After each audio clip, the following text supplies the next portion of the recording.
Saviez-vous qu'il faut près de 6 millions d'euros à la communauté de communes Loches-Sud-Touraine pour faire fonctionner son service de collecte et de traitement des déchets ménagers en 2022 ? Le coût de ce service augmente d'année en année.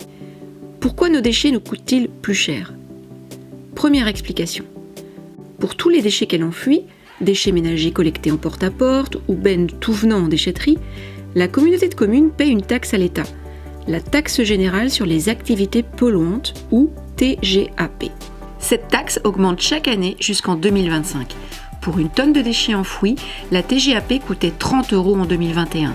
Elle coûtera 65 € en 2025. En augmentant cette TGAP, l'État veut encourager la valorisation et le recyclage des déchets en rendant de plus en plus chers les traitements moins vertueux comme l'enfouissement ou l'incinération. Chaque année, Loches-Sud-Touraine enfouit 14 000 tonnes de déchets. Deuxième explication. Les multiples hausses des prix des matières premières impactent le fonctionnement du service des déchets ménagers. Le carburant pour faire rouler nos camions-bennes, le plastique pour la fabrication des composteurs, des sacs jaunes et des bacs, l'acier pour la fabrication des colonnes de tri et des bennes en déchetterie. Troisième explication. Les révisions INSEE à la hausse des prix des marchés que conclut la collectivité avec ses prestataires pour collecter et traiter les déchets. Quatrième explication. Le financement de nouvelles études obligatoires comme par exemple le tri à la source des biodéchets. Et qui paye pour nos déchets ménagers ? Eh bien nous tous, habitants du Sud-Touraine. La taxe d'enlèvement des ordures ménagères sert à financer intégralement et exclusivement le service de ramassage et de traitement des déchets produits par les habitants du Sud-Touraine. Tous les propriétaires sont redevables de cette taxe qui est facturée avec la taxe foncière. Et comment calcule-t-on cette taxe ?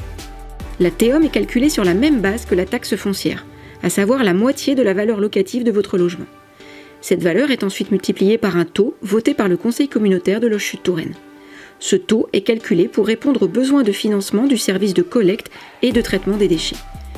Comme les coûts du service augmentent, ce taux augmente.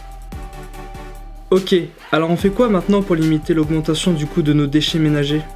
On agit et vite pour réduire le tonnage de déchets enfouis. 14 000 tonnes chaque année en Sud-Touraine. Comment ? On réduit, on trie, on composte et on recycle nos déchets pour leur éviter de partir à l'enfouissement. 2/3 des déchets contenus dans nos poubelles d'ordures ménagères n'ont rien à y faire. On utilise les colonnes à verre, les colonnes à papier, à vêtements, on fait des dons, on se rend en déchetterie pour déposer nos objets dans les bennes dédiées à chaque matériau pour être sûr qu'ils pourront être recyclés. On évite absolument la benne tout venant dont le contenu ne peut pas être valorisé et part donc à l'enfouissement. J'ai bien compris, mais vous, à la communauté de communes, vous faites quoi pour maîtriser votre budget déchets ménagers ? Eh bien, on agit sur plusieurs fronts. Nos coachs de tri vous accompagnent au quotidien sur les marchés, dans les écoles, par téléphone, pour vous aider à réduire et mieux trier vos déchets. On vient d'adopter des consignes de tri plus simples pour permettre aux habitants de trier tous leurs emballages. On est rentré dans la société publique locale Tri-Val de Loire, qui porte la construction et l'exploitation du nouveau centre de tri interdépartemental ultra performant pour l'ensemble des emballages ménagers. On développe de nouvelles filières de recyclage dans les déchetteries pour offrir une seconde vie à davantage d'objets. La loi nous oblige également à proposer à tous les habitants une solution de tri à la source des biodéchets au 1er janvier 2024. Alors on s'y prépare en réfléchissant à plusieurs solutions. Compostage individuel et partagé, apport volontaire, collecte en porte-à-porte, etc. Enfin, on optimise nos circuits de collecte des déchets pour consommer moins de carburant.